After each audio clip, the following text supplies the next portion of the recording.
Yo, what's going on, you guys? It's your boy, the FOOTI to the big E here once again with another video. So, WrestleMania was last night. Normally, I do like a results show afterwards the next day.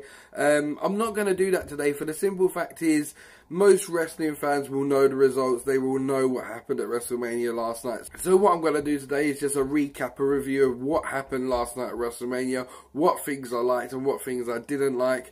WWE really did sort of deliver in this pay-per-view, and the only reason why I say that is I thought it was a great WrestleMania. It had been the best WrestleMania since 30, but there was just a couple of moments that kind of ruined WrestleMania for me, that you'll see in this video. Obviously, it was stacked with moments. It had the Hardy Boys returning. It had Nikki Bella being proposed to by John Cena. It had Brock Lesnar finally beating Goldberg for the Universal title. It had Randy Orton beating Bray Wyatt. And it had the dead man, The Undertaker, finally taking his final bow. So first up off the bat, I want to say I thought the show was quite solid. There was little things in it that really didn't sit well with me. I don't like the kind of the musical side of things, stuff like Pitbull coming out and doing 3-4 songs. I can do without that. I don't need to see that at WrestleMania, so that put a dampener on it for me. Great way to start the show. AJ Styles versus Shane McMahon maybe went on a bit too long. It could have been a bit shorter, but there was massive spots, great spots. The one-arm style clash, the shooting star press that Shane missed, the elbow off the top rope through the table that Shane missed and went through the table himself. The match was great. I really enjoyed it. I'm not going to lie. The match was great. The match was solid. Maybe, if anything, it just went on a bit too long. The great bit with the coast to coast where AJ went for it first and Shane hit him with the trash can in midair and then Shane hitting it on AJ. So there was great moments, and my man AJ Styles came out with the win, so I'm happy about that. They didn't bury AJ after he lost to Chris Jericho last year. I didn't feel he really needed another loss, and they didn't do that, so they kept AJ looking strong. So yeah, that was your first one. So next on the card, you had Chris Jericho versus Kevin Owens for United States Championship. Solid matchup. I predicted this in my pre-show that it'd be a solid matchup. It was. It was a really, really good matchup. Great wrestling. Lot of counters. Lot of like counter moves and a lot of counter moves and some good solid wrestling in there, and not just all out brawling. And it had that as well for the people who like the brawling. Then we moved on to the Fatal 4-Way with Sasha, Bayley, Charlotte and Nia Jax. Again, solid matchup. I wasn't really looking forward to it that much, but it actually wasn't bad. They all teamed up on Nia Jax. Sasha, Bayley and Charlotte all teamed up on Nia Jax. Got Nia Jax out of there first. Bayley retained with the big Macho Man elbow off the top rope. It was a decent match. It done what it did. After that, you had the Hall of Fame guys come out and be presented to the fans. Then we went on to the ladder match for the Raw Tag Team titles, and this is where your first big moment came, because this was when it signalled the return of the Hardy Boys. Great ovation, deletes, chants going around. It was great to see the Hardys back. I hope they keep the Broken Matt character going. I'm not too sure about that. He came across a bit Broken Matt, but a bit normal. I really don't know where they're going to go with this. Maybe the Hardys shouldn't have won the title there, but they were returning. It was a big moment to me. For the moment, you had to have the Hardys winning it, but I know there are some people that felt that Hardys maybe shouldn't have won it, but I was happy with it. That was one of the moments I was happy with. To be honest, it was a solid show. Then we moved on to John and The Miz and Maurice and Nikki Bella. Wasn't the greatest of matches. There wasn't really much going on. Jerry Lawler was commentating at ringside for this one, and he was pretty much, you know, licking John Cena's butthole most of the time on commentary.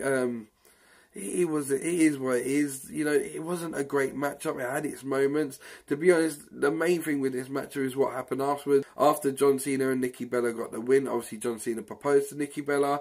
So it just was what it was. It's a great moment for John and Nikki. It is what it is. I'm not, you know, if they want to get married, they want to get married. I mean, who am I to say no? It would have been hilarious if she said no.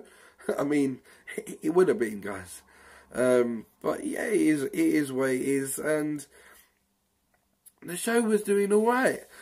And then things started to really change. Then we moved on to the non-sanctioned match between Triple H and Seth Rollins. I really enjoyed this match again. Again, with this match, the only thing I would say is it went on a bit too long. There was moments that felt like it was just dragging a bit. But it was a solid match. Seth done a really great job of coming through this match and doing the things that he did on that bad knee, because as we know, it was a legitimate injury. It wasn't a work, it was a legitimate injury. The only thing I would say is I normally quite like Triple H's entrances. His entrance was a bit weird on there. Stephanie looked amazing in her attire, but this whole thing with the biker gimmick and then him having the police escort to the ring was a bit...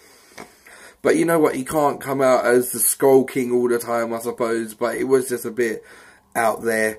Maybe it was a tribute to Motorhead, would probably be more to the point, with Triple H being a massive Motorhead fan and him being quite close to the lead singer of the band who passed away last year. Then you had Bray Wyatt versus Randy Orton. Now this is where WrestleMania started taking a horrible, horrible turn for me, because Bray has really been on a roll. You know, he's picked up momentum. I actually genuinely believe that he was a great champion, and I felt that he could be a great champion. He's got everything, and this whole thing that's invested with Randy turning on him and then burning down the hut, and then Bray getting Sister Abigail's kind of spirit and being stronger than ever, and they had all these great things in the ring, like maggots coming up in the ring and worms and cockroaches, where Bray had these special powers, and it was all set for Bray to win and look very, very strong.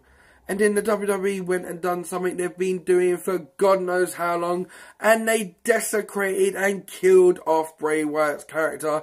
Out of nowhere, Randy hit the RKO and won the World Heavyweight title. Now, I did predict that, because I said normally the Royal Rumble winners did it, but it just felt that this match, Randy didn't need to win it. Randy is a big enough star. He really didn't need it.